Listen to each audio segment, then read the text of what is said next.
Unconvention Rehuman, el podcast. Educación con propósito en la era de la IA. Unconvention Rehuman se llama este evento que estamos en cobertura desde Uniminuto Radio en nuestra universidad, la Corporación Universitaria Minuto de Dios, y Virtual Educa, una apuesta que hacemos desde estos centros de educación para cuestionarnos un poco sobre el papel de la educación en tiempos de inteligencia artificial, Jorge Mario.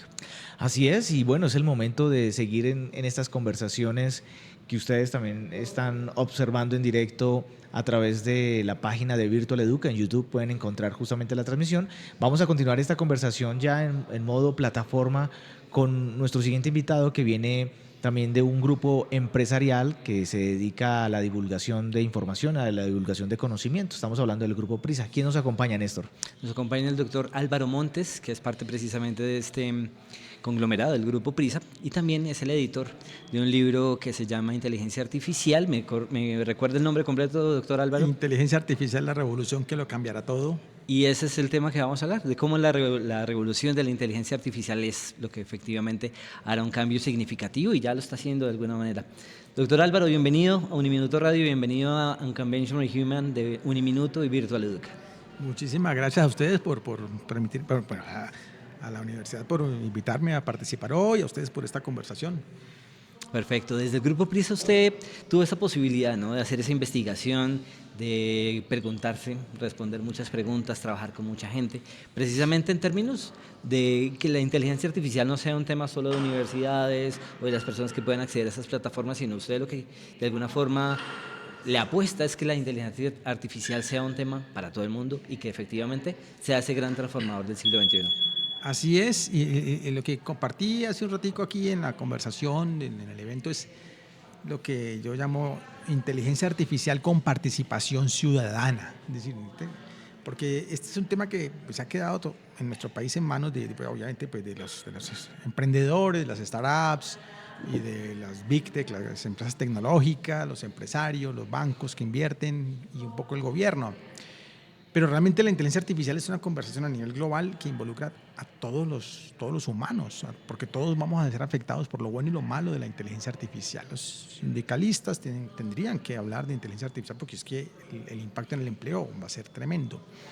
Los médicos, los campesinos, la población en discapacidad, los abogados, todo el mundo. Entonces no es un problema de ingeniero, no es un problema de economista, es un problema de todos los ciudadanos. En Europa se acaba de aprobar una ley de inteligencia artificial en la que participó toda la sociedad civil.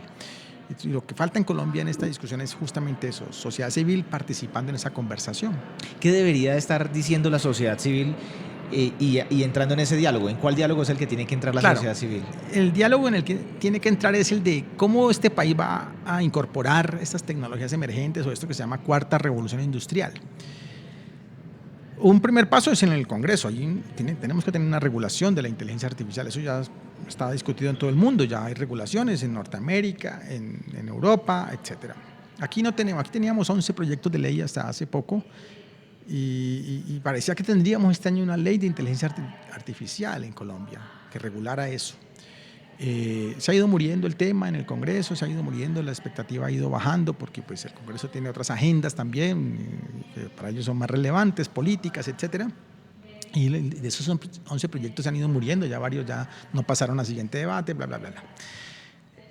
¿Por qué necesitamos una regulación? ¿Por qué necesitamos una ley? Yo le iba a preguntar, ¿regulación para qué? Claro, porque si no regulamos, la inteligencia artificial va a ser de propiedad exclusiva de las industrias, las empresas, los empresarios, ¿cierto? Si no hay regulación, un empresario trae robots, incorpora robots en su fábrica y despide a los trabajadores, punto, buscando el lucro. Eso es lo que va a pasar. Aprovechando el vacío legal. Claro, tiene que haber una regulación que diga, un momento, tú puedes robotizar tu compañía, pero no puedes echar a nadie. Uh-huh. Y eso fue lo que aprobó Europa el año pasado. En Europa se aprobó exactamente eso. Y uno de los proyectos de ley que está en el Congreso todavía vigente en este momento es el de la congresista Soledad Tamayo, que dice: nadie en Colombia podrá despedir a un trabajador como efecto de una automatización de su producción. Eso es muy importante, es fundamental, porque es que el impacto en el empleo esto va a ser muy grande. Si no regulamos, porque la inteligencia artificial tiene sesgos, causa daños éticos. causa daños a los derechos humanos, ¿sí? Hay que regular para que las implementaciones de inteligencia artificial en el Estado, en el gobierno, respeten la diversidad, la participación, el derecho de los niños y niñas y adolescentes. Promueva el acceso también. Promueva ¿no? el acceso. Entonces tiene que garantizarse, y eso tiene que regularse. Los que están en contra de la regulación de la tecnología son los que la fabrican, porque quieren que eso se venda masivamente sin importar el daño que causen. Entonces necesitamos una regulación en la que los colombianos resulten protegidos de los efectos nocivos y beneficiados de los impactos positivos que tiene la cuarta revolución industrial, que son muchos.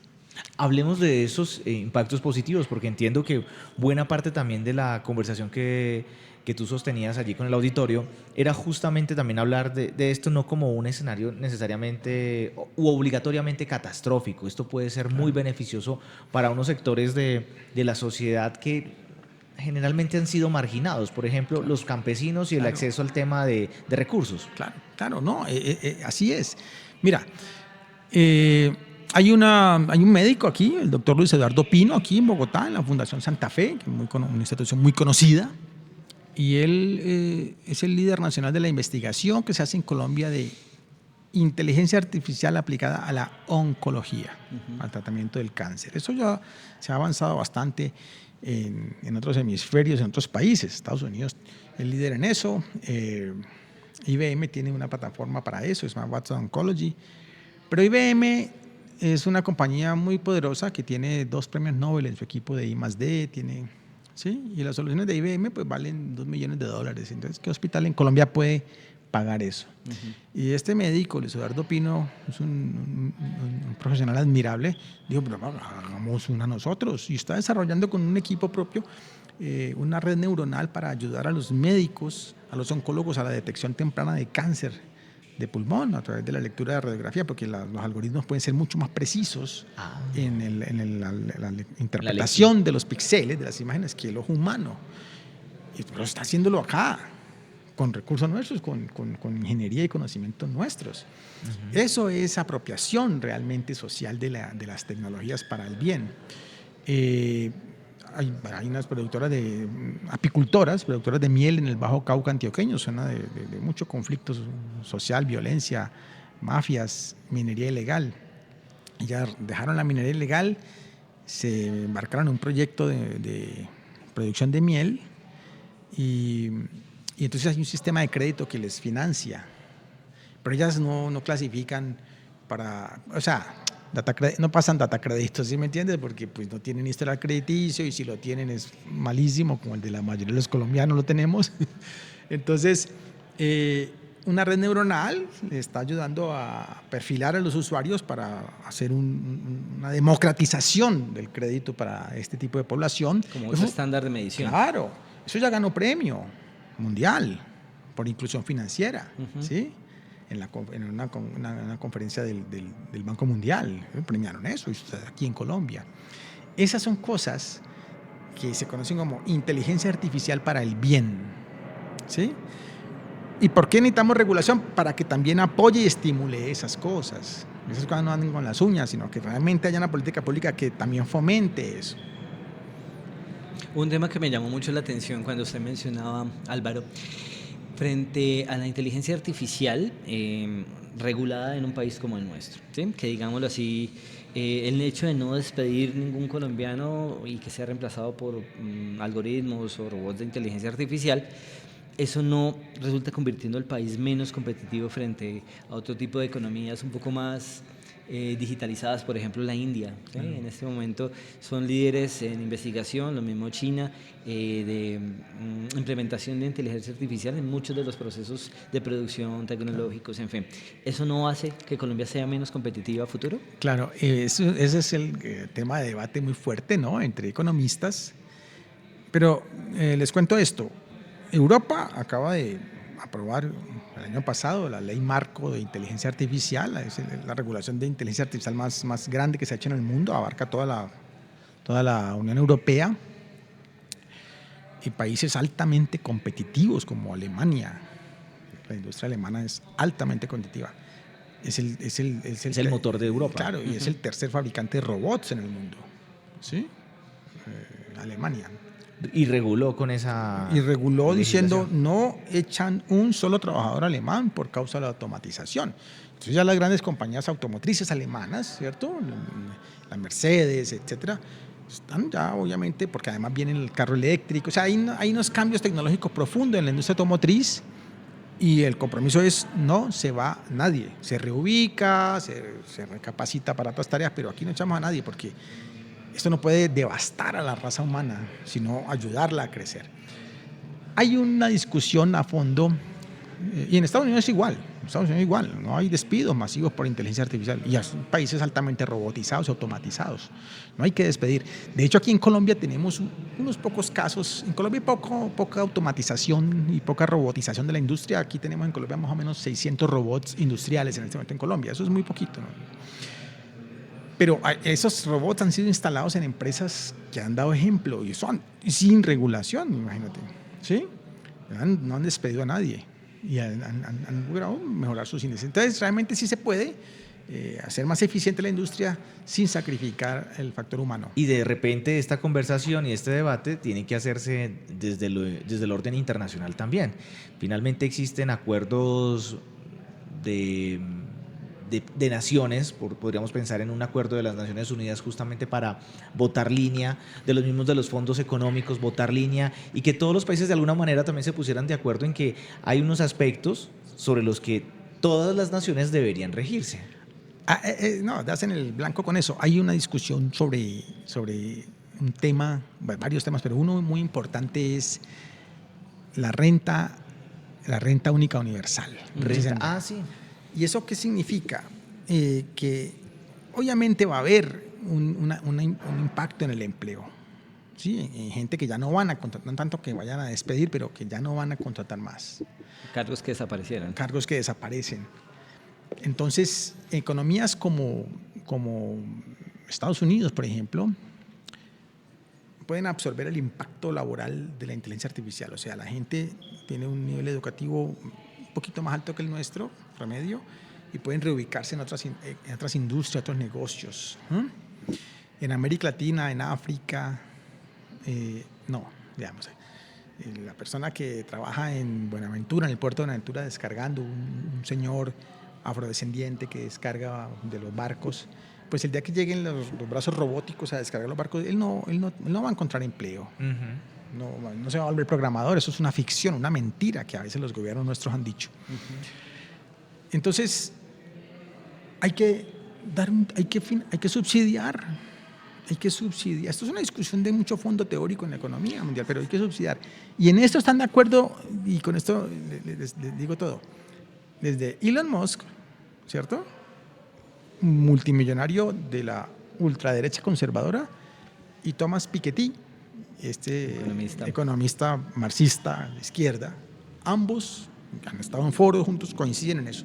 Hay que garantizar con los grandes dividendos que genera esa eficiencia máxima que se logra con la robótica, financiar a los que se van a quedar sin trabajo. Eso es una cosa que se está discutiendo a nivel mundial. Que es un poco poner a todos estos algoritmos y a estos robots a trabajar fuertemente para que sean los que hagan la producción y de los dividendos necesarios para que sea el pago de la renta básica universal. Claro, y fíjate que uno de los tantos pensadores de la tecnología que ha habido en la historia de la filosofía, Marx decía que dice la historia humana comenzará cuando las máquinas liberen al hombre de la necesidad de trabajar. Es un sueño utópico del siglo XVIII. Es un poco como la literatura de Isaac Asimov. Un poco, es una ficción histórica, pero nos acercamos poco a poco hacia una utopía de esas, ¿no?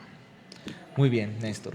Mientras tanto queda como el gran dilema, ¿no? Y de cierta forma el Unconventional Rehuman lo que trae es como la hoja de ruta que podemos seguir en términos de cómo plantear un nuevo desafío educativo, en términos de estos tiempos de inteligencia artificial, en términos de nuevas tecnologías, de algoritmos, y eventualmente lo que nos propone el doctor Álvaro Campo, el doctor Álvaro Montes. El doctor Álvaro Montes, discúlpeme, frente al tema de una eventual renta básica universal. propuesta por el trabajo de unos algoritmos, de unos robots que de cierta forma pues podrían llegar a pagarnos no solo la seguridad social, sino hasta de pronto garantizarnos hasta la pensión. Y no dedicarnos al placer de vivir. Hay una cosa, le agrego, sé que estamos Adelante. cortos de tiempo, pero agrego algo. Un país como Colombia puede hacer mucho con inteligencia artificial, muchísimo, pero cosas inimaginables. Y les pongo este ejemplo. En 1960, el PIB per cápita promedio de Colombia y Corea del Sur era igualito. ¿Sí? Eso se mantuvo así como hasta finales de los 70. Hoy Corea del Sur es una super megapotencia tecnológica mundial, con un PIB per cápita de 35.000, casi $36.000 está por estos días. Nosotros seguimos por debajo de los 5.000. Sí. O sea, la brecha entre ellos y nosotros se disparó en 40 años. ¿Qué cambió ahí? ¿Qué cambió ahí? El poder adquisitivo, sí. No, el cambio que ese país en los 80 decidió volverse una potencia tecnológica. Decidieron, vamos a ser potencia tecnológica. Pero era un país tan pobre como Colombia en 1960, es un país agrícola, ni siquiera como Colombia hoy, ¿no? Como Colombia en los 60. Fabricaban, ellos dijeron, no vamos a comprar más, compraban televisores, ¿no? De japoneses, de Sony o de la Philips, la holandesa, o los televisores norteamericanos. Y dijeron, no, vamos a hacerlos acá.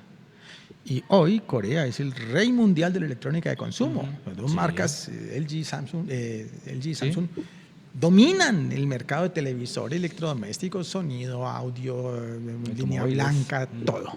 En automóviles también, compraban automóviles europeos, japoneses y americanos. Hoy tienen 2 marcas propias en el top 20.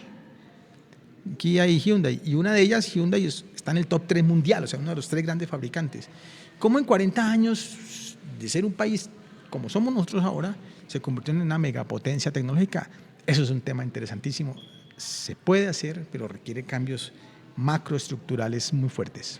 Pues se está dando la discusión en el Convention Rehuman. Nos ponemos a pensar en términos de la educación, la nueva tecnología, la inteligencia artificial, eso sí, en función y en beneficio de los seres humanos. Así que sigan conectados con Uniminuto Radio, con Virtual Educa y con la Corporación Universitaria Minuto de Dios a través de todas sus redes y plataformas sociales en esta cobertura que estamos haciendo de este evento, que realmente nos planteará esa hoja de ruta en términos de lo que vamos a hacer como instituciones de educación superior, pero también como seres humanos y colombianos que somos. Muchas gracias. Esto es Unconvention Rehuman. Seguimos en esta transmisión. Unconvention Rehuman, el podcast. Educación con propósito en la era de la IA.